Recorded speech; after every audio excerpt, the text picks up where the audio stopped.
Ce qui est né de la chair est chair, et ce qui est né de l'esprit est esprit.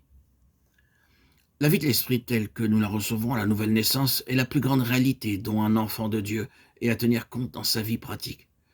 Celui qui est né de Dieu sait qu'il a en lui quelque chose qu'il n'avait pas de naissance. Son tempérament naturel le porterait dans une circonstance donnée à penser de telle et telle façon, à prendre telle ou telle direction. Mais la vie nouvelle qui est en lui prescrit un tout autre chemin. Cette vie d'en haut est quelque chose d'absolument distinct de nous-mêmes. Elle a sa constitution propre, son existence propre, et pourtant, elle est en nous. Il y a un vieil homme là, c'est vrai, qui continue à penser, à vouloir. Il n'est pas anéanti, il n'est pas annihilé, mais c'est tout aussi vrai qu'il y a là un homme nouveau, aussi réel que l'autre. Et ces deux hommes ne peuvent jamais s'entendre. Ce sont deux personnalités nettement tranchées, absolument distinctes l'une de l'autre, tellement distinctes que nous avons réellement conscience de porter deux hommes en nous. Ce caractère absolument à part et sui generis du nouvel homme peut se comparer à la diversité qu'on trouve parfois dans des individus de nationalités différentes qui ont chacun leur genre de vie à eux. Si vous veniez en Angleterre ou en Écosse, vous observeriez peut-être dans la vie et la manière d'être des gens de chez nous des choses que vous ne feriez jamais vous-même, mais qui pour eux est tout naturel. Vous serez peut-être confondu par telle ou telle de leurs habitudes. Inversement, quand nous venons, nous, d'Angleterre chez vous, nous voyons des choses qui ne nous viendraient pas à l'idée de faire, même en rêve. C'est affaire de constitution, nous ne sommes pas faits de la même façon. Ainsi en est-il de la naissance d'en haut. Elle crée des hommes entièrement nouveaux, des êtres inédits, sous tous les rapports. Le nouvel homme ne pense même pas à faire telle ou telle chose que le vieil homme a toujours faite. C'est quelque chose qui ne lui dit rien, qui lui est indifférent. Et quant au vieil homme, il ne comprend pas ce détachement du nouvel homme à l'égard de certains intérêts qui lui paraissent à lui de première importance. L'homme né de nouveau apprend à se familiariser avec de nouvelles directives. Il acquiert une manière à lui d'apprécier les choses. Son échelle des valeurs est toute différente. Et il a tout à apprendre, comme un petit enfant. Ainsi, peu à peu, les lois de la vie céleste viennent s'inscrire dans nos cœurs et deviennent une partie de notre homme intérieur. Elles sont la conséquence normale de notre nouvelle naissance. Sur quoi repose-t-elle, en somme? Elle repose sur le fait que Dieu est un être absolument différent de ce que nous sommes nous. Il est absolument autre. Nos pensées ne sont pas ses pensées, ses voix ne sont pas nos voix. La différence entre l'homme naturel et Dieu ne peut se mesurer que par la différence qu'il y a entre la naissance d'en haut et la naissance d'en bas, la naissance naturelle. Dans les relations entre l'homme et Dieu, il y a une rupture. Le contact s'est perdu. L'homme naturel n'a plus rien qui le rattache à Dieu.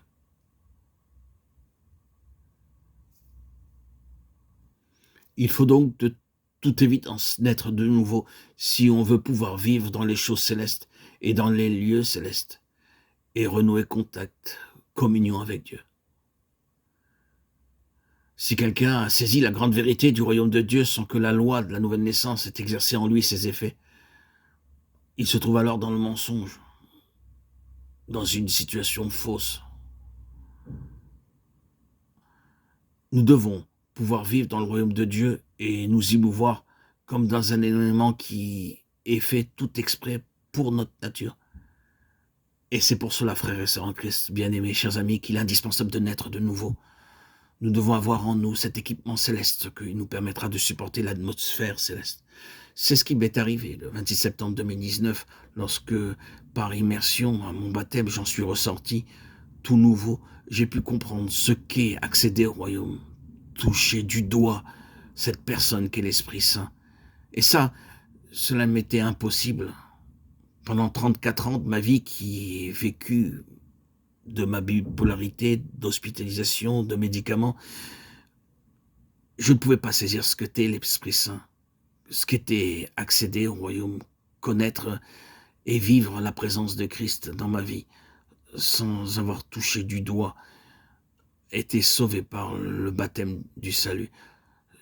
C'était le moyen le plus efficace. On ne peut pas, et ce n'est impossible, et je le témoigne par mon expérience de connaître, de vivre Christ, d'avoir foi en Christ, sans avoir reçu et vécu ce qu'est l'Esprit Saint.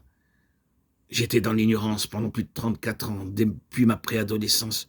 Je lisais secrètement la Bible parce que, intuitivement, une intelligence émotionnelle me poussait à croire que Christ était le Sauveur. Je faisais secrètement la lecture de la Bible, la nouvelle parole, la nouvelle alliance à laquelle j'adhère aujourd'hui. Et par-dessus tout, je continuais mon judaïsme par rapport à mon mariage, ma femme, mes enfants. Je continuais de dehors, de l'extérieur, en façade, mon judaïsme, tout en croyant profondément, de manière sûre, que Christ était et est le Dieu vivant. Mais cela m'était accessible toujours de manière intellectuelle, toujours par ma seule intelligence. Et force est de constater que je défaillais, j'étais bancal, dans le doute, l'incertitude. Est-ce vrai? Est-ce bien vrai? Pourtant, le judaïsme enseigne telle chose. Je connaissais un livre sur les lois judaïques, pratiquement 350 pages, par cœur, tellement je prenais de plaisir. Le Shulchan Arour de Rav Shlomo Ganzfring, Zirono Livracha, que je lisais chaque année, entièrement, année après année, où je prenais du plaisir, et qui me maintenait dans cette stature, cette structure judaïque, qu'est le code. Beaucoup de juifs que je côtoyais, et que je côtoie encore aujourd'hui, qui ne connaissent rien de mon identité, et qui restait toujours secrète, sont dirigés, guidés par ce code, et ils prennent beaucoup de plaisir. Ce qui a été mon cas. Mais le bonheur qu'est aujourd'hui de vivre de la présence de Christ est beaucoup plus puissante. Et je ne suis plus sous la condamnation de la loi, mais sous la grâce de Dieu.